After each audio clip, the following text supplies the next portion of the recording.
या ठिकाणी देशाचे पंतप्रधानांनी जे आवाहन केलेलं आहे की पेट्रोल डिझेल जपून वापरा, त्याच्यामुळे लोक पॅनिक झालेले आहेत. अनेक ठिकाणी पेट्रोल मिळत नाही. काय सांगा? ते मला वाटतं देशाचे पंतप्रधान माननीय नरेंद्र मोदी साहेबांनी जे आवाहन केलेलं आहे, जी काही जागतिक स्तरावरती परिस्थिती उद्भवलेली आहे, त्या अनुषंगाने जर का भारताच्या शेजारील देशाची जर का आपण परिस्थिती पाहिली तर अतिशय बिकट आहे.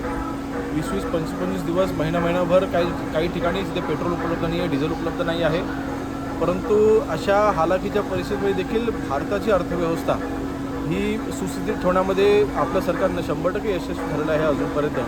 परंतु भविष्यामध्ये कदाचित कठीण काळ येऊ शकतो.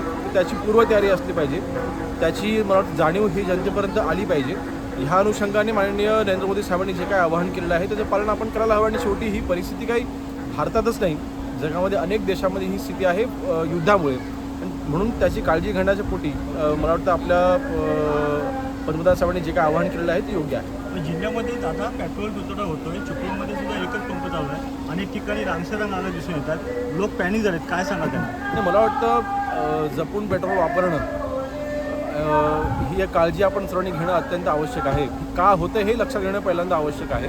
त्या फक्त भारतातच होत नाही आहे, जगामधल्या बहुतांशी देशामध्ये ही परिस्थिती आहे. आणि कशामुळे ती युद्धामुळे आहे. आणि शेवटी युद्ध काही आज त्या युद्धावरती आपला थेट भारतावर तसा कंट्रोल नाही. परंतु ह्या सगळ्या परिस्थितीमध्ये आपण सगळ्यांनी जपून पेट्रोल वापरलं पाहिजे, इंधन वापरलं पाहिजे. आणि जिथे गरजेचं असेल त्या ठिकाणी आपण गाडीने जाणं किंवा सार्वजनिक वाहनांचा वापर जास्त करणं किंवा सार्वजनिक जे काही ट्रान्सपोर्ट आहे त्याचा वापर जास्त करणं, मला वाटतं ह्या बाबतीत जरा आपण भर दिला पाहिजे. अवकाळी पावसामुळे मोठे नुकसान झालेलं आहे. अनेक ठिकाणी बागायचं नुकसान झाले. काय सांगणार? आपल्या मंडळाकडलं नुकसान दिसतं. आज मागील झालेल्या अर्थसंकल्पीय अधिवेशनामध्ये माननीय मुख्यमंत्री महोदयांनी जी काही मदत जाहीर केलेली आहे, नक्कीच या मदतीमध्ये अजून भर पडली पाहिजे, अजून वाढीव मदत दिली गेली पाहिजे अशी मागणी आम्ही माननीय मुख्यमंत्री महोदयांकडे करणार आहोत. जी गरजेची आहे त्यावेळेचं नुकसान त्यापेक्षा जास्त नुकसान आता एका महिन्याच्या नंतर पाहायला मिळतं, अनुभवायला मिळतं आहे. तर त्या अनुषंगाने माननीय मुख्यमंत्री महोदयांकडे वाढीव मदतीची मागणी आम्ही करू. नेटचं पेपर फुटलेलं आहे, त्याच्यामुळे बरंचसं नुकसान झालं विद्यार्थ्यांचं. नेटचं पेपर फुटल्यामुळे विद्यार्थ्यांचं नुकसान झालं. काय सांगा? बघा, शेवटी एका परीक्षेकरिता जी नीट अतिशय महत्त्वाची परीक्षा आहे. आणि ह्या परीक्षेची जेव्हा पेपर फुटी होते त्यावेळेला लाखो विद्यार्थ्यांचं नुकसान होतं. वर्षभर केलेली तयारी असते, त्यानंतर जी काही पेपर फुटी होते त्याच्यामुळे नुकसान सहन करावं लागतं. नक्कीच विषय हा संवेदनशील आहे, परंतु ह्या विषयाकडे आम्ही गांभीर्याने लक्ष घातलेलं आहे. आणि जे कोणी याच्यामध्ये दोषी आहेत त्यांच्यावरती कडक कारवाई तर होईलच, परंतु ह्यापुढे भविष्यात हे होऊ नये याकरता नक्कीच आमची सरकार उपाययोजना करेल. पेपर का जो डिस्प्यूट हुआ है इसके बारे में आप क्या कहेंगे? क्या इसके बारे में? नीट जैसी जो एग्ज़ाम है मेरे ख्याल से बहुत ही महत्वपूर्ण एग्ज़ाम ये मानी जाती है. बहुत सारे विद्यार्थी हैं, लाखों की संख्या में विद्यार्थी हैं जो इसका प्रिपरेशन 1-2 साल से करते हैं. ऐसे पेपर जब भी लीक होते हैं तो मेरे ख्याल से बहुत ही ये गंभीर विषय है.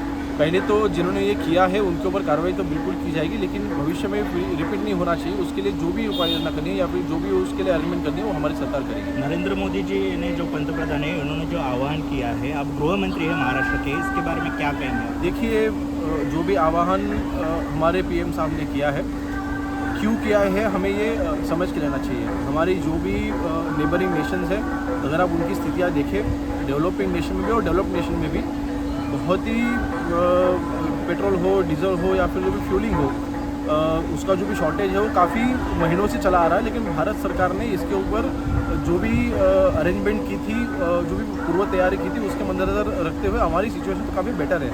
लेकिन भविष्य में सिचुएशन वर्स हो सकती है वॉर की वजह से. ये कोई भारत सरकार ने ये सिचुएशन हैंडल ठीक से नहीं किया ऐसा नहीं है. बिल्कुल ऐसी स्थिति में भी मतलब जो भी वॉर सिचुएशन आज वर्ल्ड में हमें देखने मिल रही है उसके बैकग्राउंड में भी भारत सरकार ने काफ़ी अच्छी अपनी इकोनॉमी रखी है. लेकिन भविष्य में ये सिचुएशन और भी क्रिटिकल हो सकती है. तो मेरे ख्याल से भविष्य देखते हुए ये किया हुआ आह्वान है. मेरे ख्याल से हमारे भारतीय के नागरिक ने इसका पालन करना चाहिए. ये हमें भी एप्लीकेबल है. आज हमारे साथ में भी जितने भी कॉन्वॉय होते हैं वो कम से कम कैसे करें हमारा प्रयास है.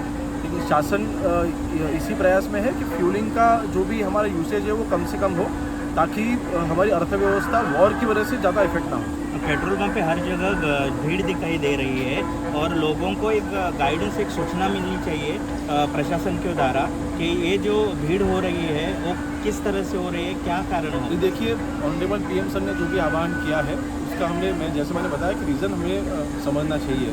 और मेरे ख्याल से ये जब तक हम खुद इम्प्लीमेंट नहीं करेंगे, जब तक मुझे इमरजेंसी ना हो या फिर ज़रूरत ना हो, मैं घर से बाहर ना निकलूँ, मैं वर्क फ्रॉम होम करूँ, या फिर जितने भी कॉर्पोरेट कंपनीज़ हैं उन्होंने अभी ये जैसे कोविड के वक्त हमने किया था उतनी बुरी सिचुएशन नहीं है, लेकिन मेरे ख्याल से प्रिपेयर करना चाहिए फॉर वर्स।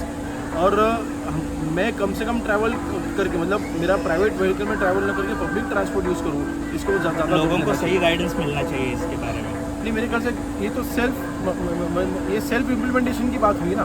तो अगर पब्लिक ट्रांसपोर्ट पे जोर देना चाहिए तो मेरे ख्याल से वहाँ पे उसका यूसेज ज़्यादा हमने बढ़ाना चाहिए।